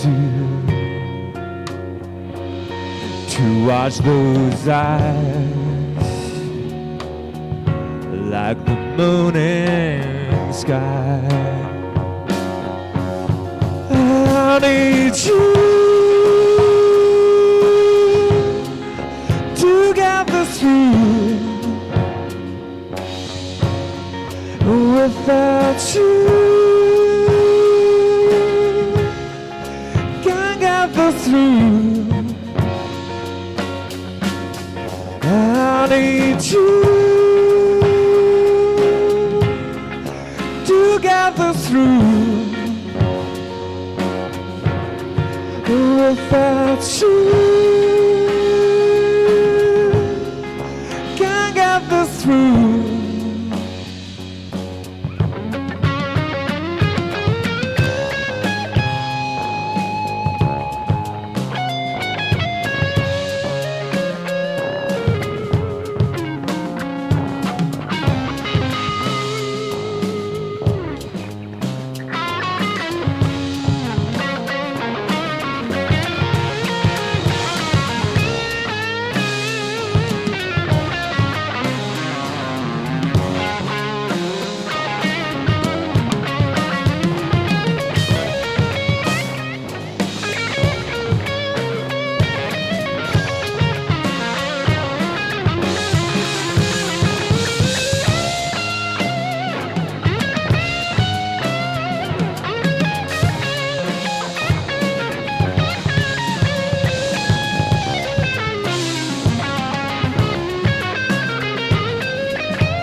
Yeah, thank you, thank you.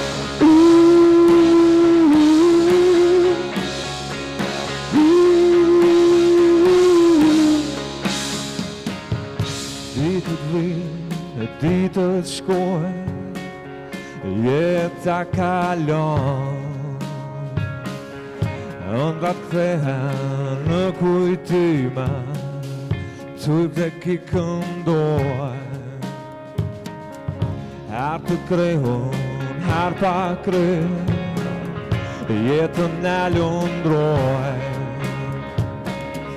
nga një her valët shmandën, nga një her kalon, nga një her besim, nga një her besim, her me ty, her me vetë vetën, ka ditë që luftoj, nga një herë të dua pa fund, nga një herë të lëndoj, nga një herë besim, nga një herë besim.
Kjo këngë quaj nga një herë.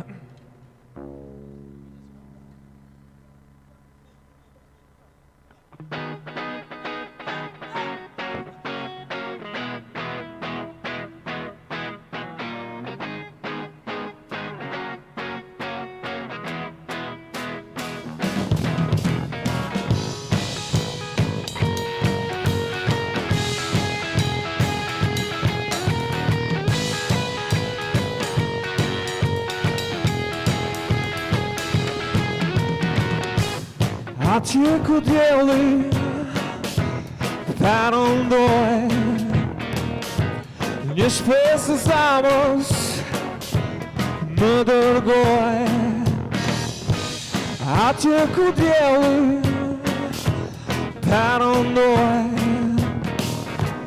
këngën tonë e ndërroj.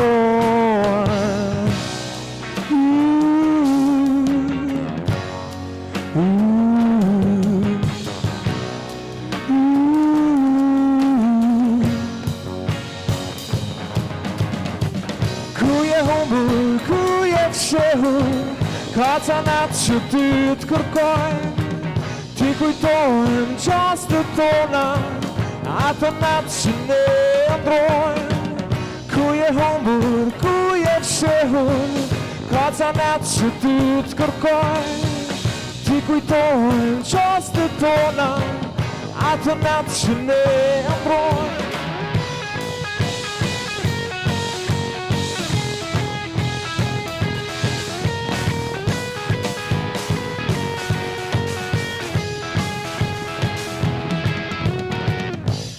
Qërë sa ka jetë, drita do vije, qërë sa lëvizim, do t'ka dhe hije.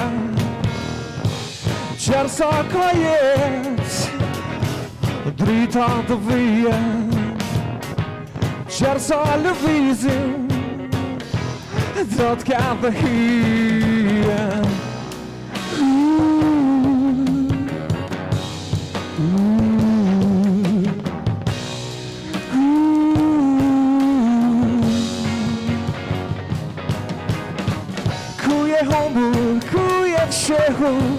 Kacanat që ty t'kërkoj, ti kujtojmë qastë tona, ato natë që ne ndrojmë, ku je humbur, ku je fshehur, kacanat që ty t'kërkoj, ti kujtojmë qastë tona, ato natë që ne ndrojmë.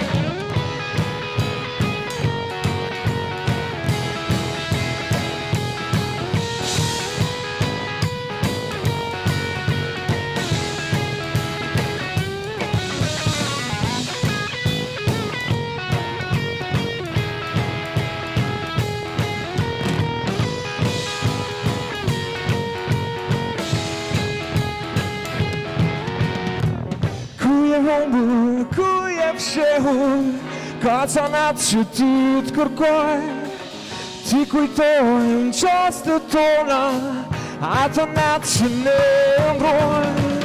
Ku je humbur, ku je fshehur, kacanat që ty t'kërkoj, ti kujtojmë qastë tona, ato natë që ne ndrojmë.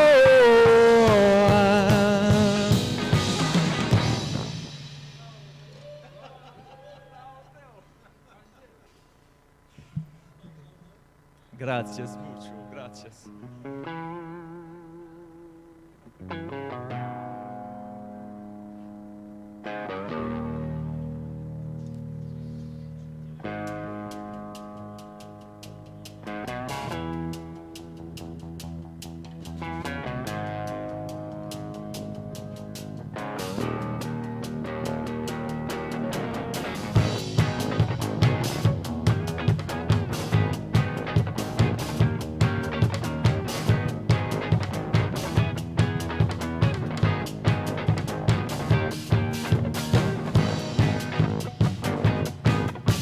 Love is a beautiful mistake. You look and your eyes. You're my beautiful mistake.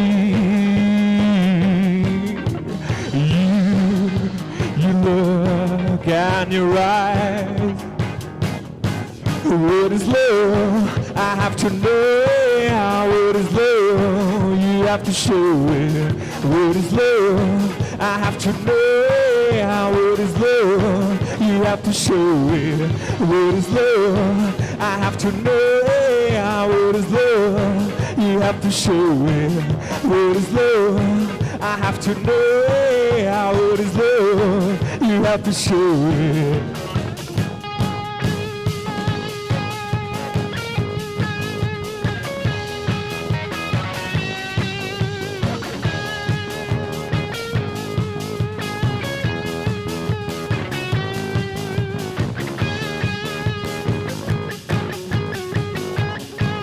When love speaks, you understand. Life happened too fast. Life happened too fast.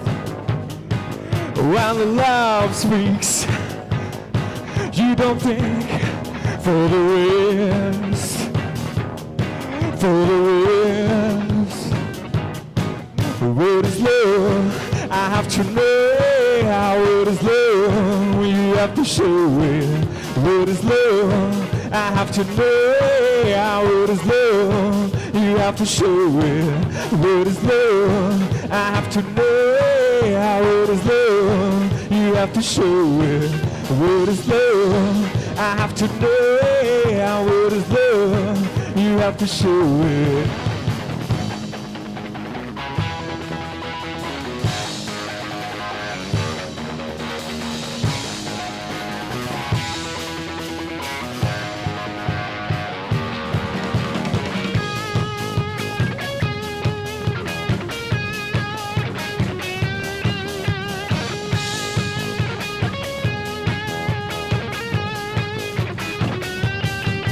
What is love? I have to know it. What is love? You have to show it.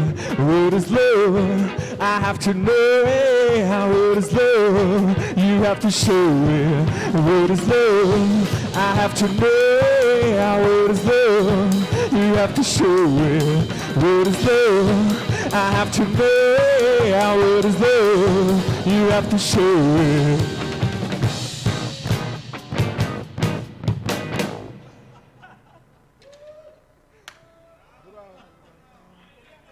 Thank you very much. Thank you, thank you, thank you.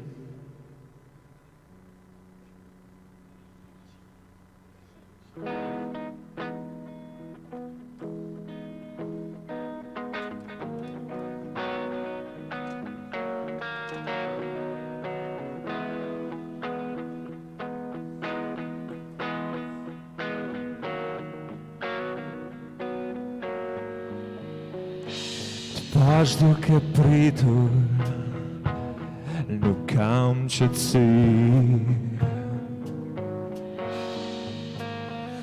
Tândei aroma e de largă si Mas mandas as voai curtis de campran Beturi huai Just atis mashko Ti de atore Panshiun to be Ti de atore Panshiun to be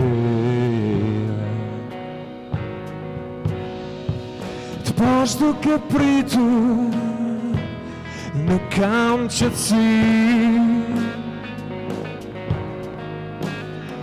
Tindei aroma e de largă si Mas mandas-as voai curtis de campran Beturi huai Just this mashiko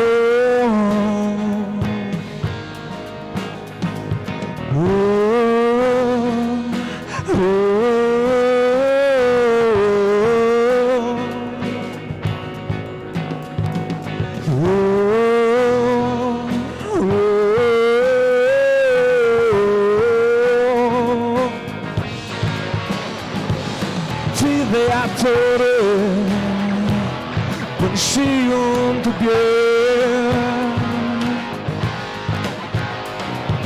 Ti de attore Panshiun to be Ti de attore Ti de attore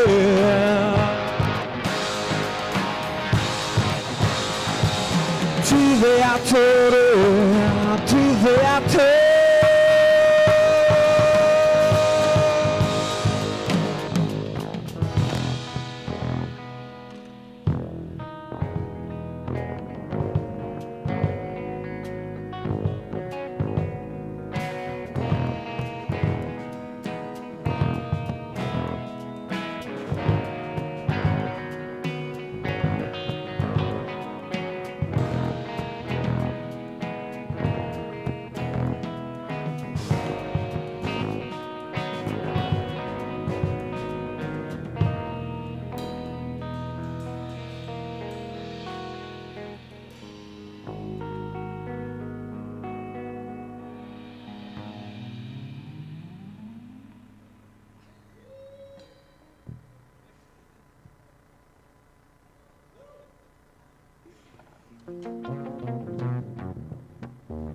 jeni këto, a ju? Hajde një kongë beknojmë bashkë. Së bashku.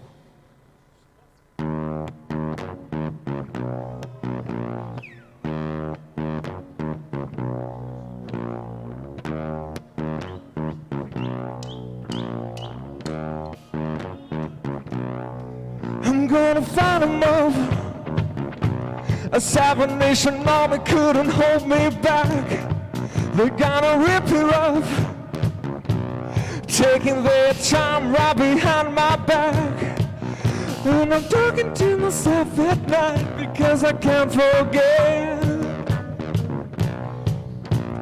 Begging to throw my mind behind a cigarette. And a message coming from my eyes, that's leave it alone.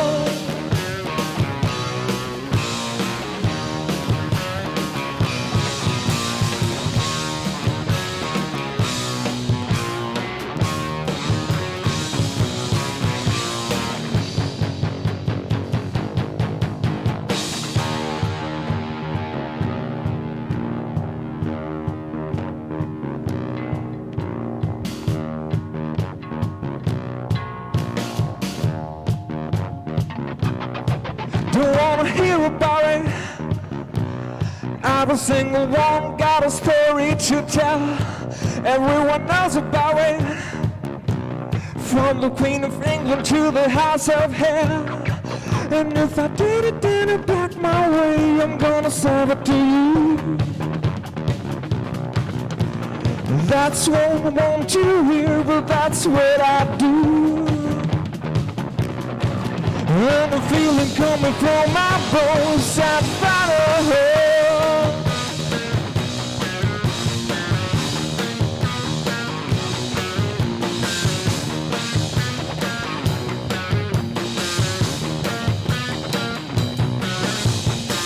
Sweet dreams are made of these. Who am I to disagree? Travel the world and sound on the street. Some of them want to use you.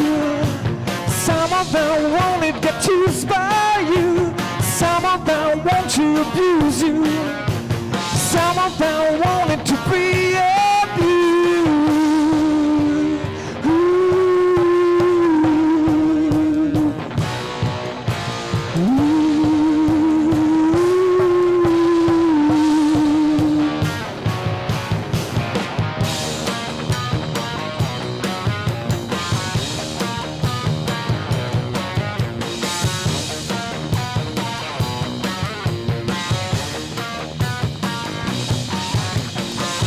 Sweet dreams are made of these. Who am I to disagree? Travel the world and shall see. Some of them want to use you. Some of them want to get used by you. Some of them want to abuse you. Some of them want it to be abused.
Let's play together another very known song.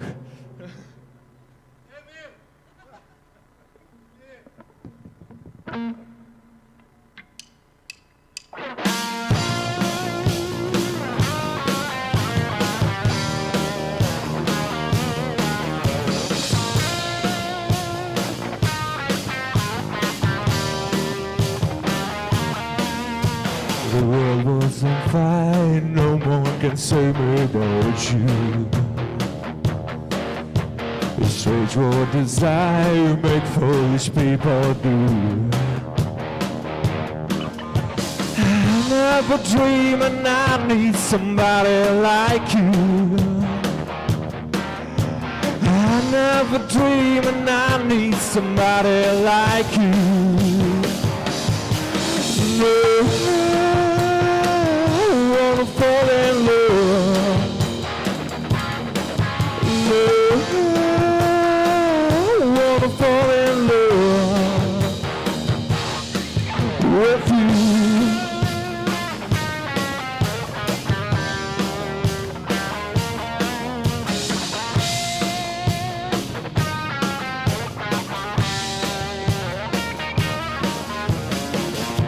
A wicked game to play. Never found this way.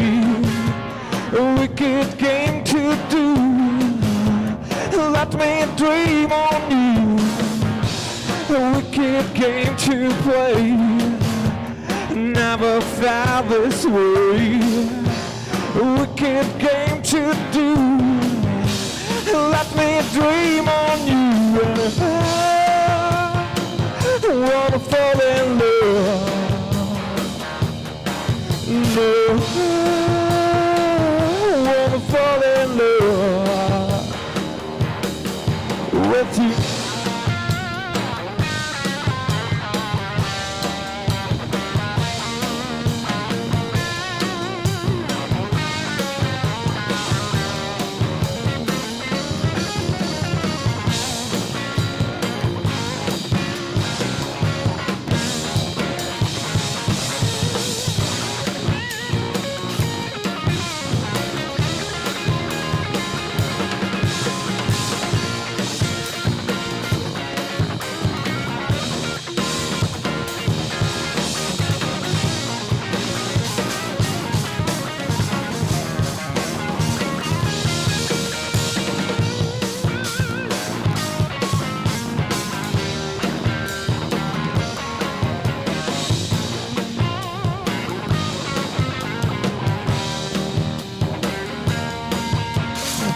Was on fire, no one can save me but you.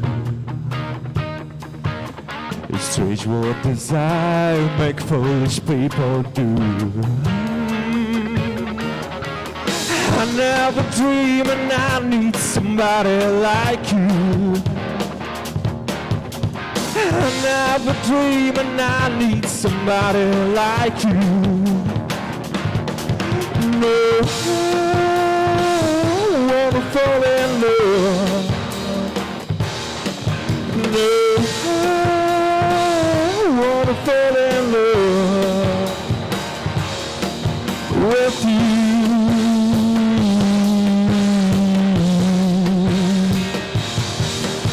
With you.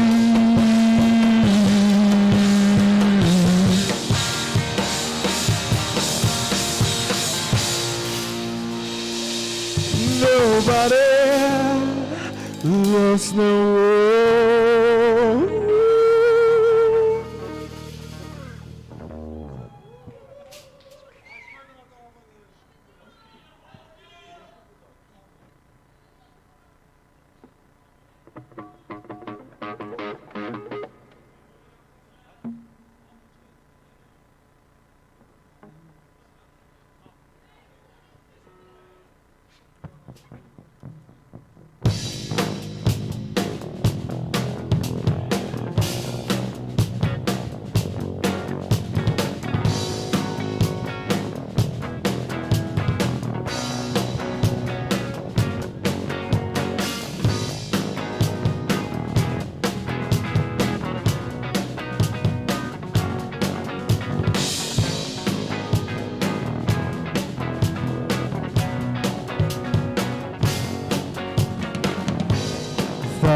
lost you once again. All that drink had brought some trouble to our name. Late at night I feel no shame. All my old stories take me back again. Now the lights out, I discover she's sleeping with another. Well, tell me it's not over.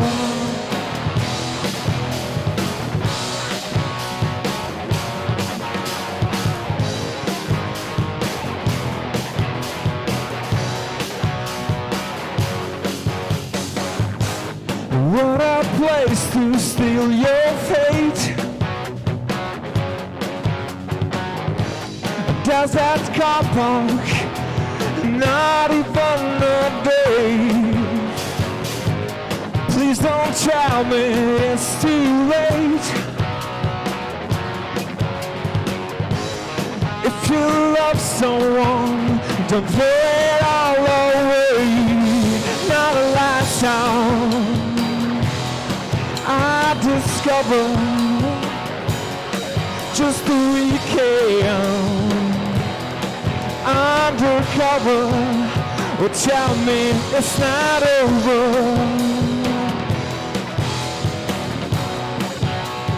Tell me it's not over. Tell me it's not over.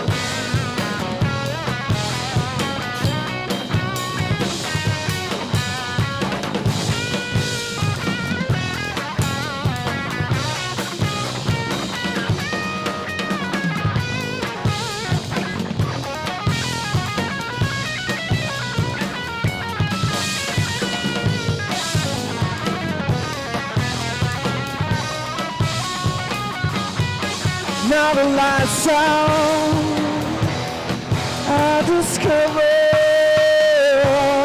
she's sleeping with another. Tell me it's not over. Tell me it's not over.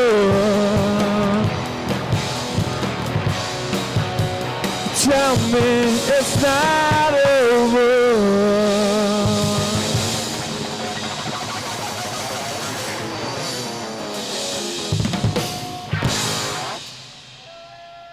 Thank you, POLIP. Šijeme.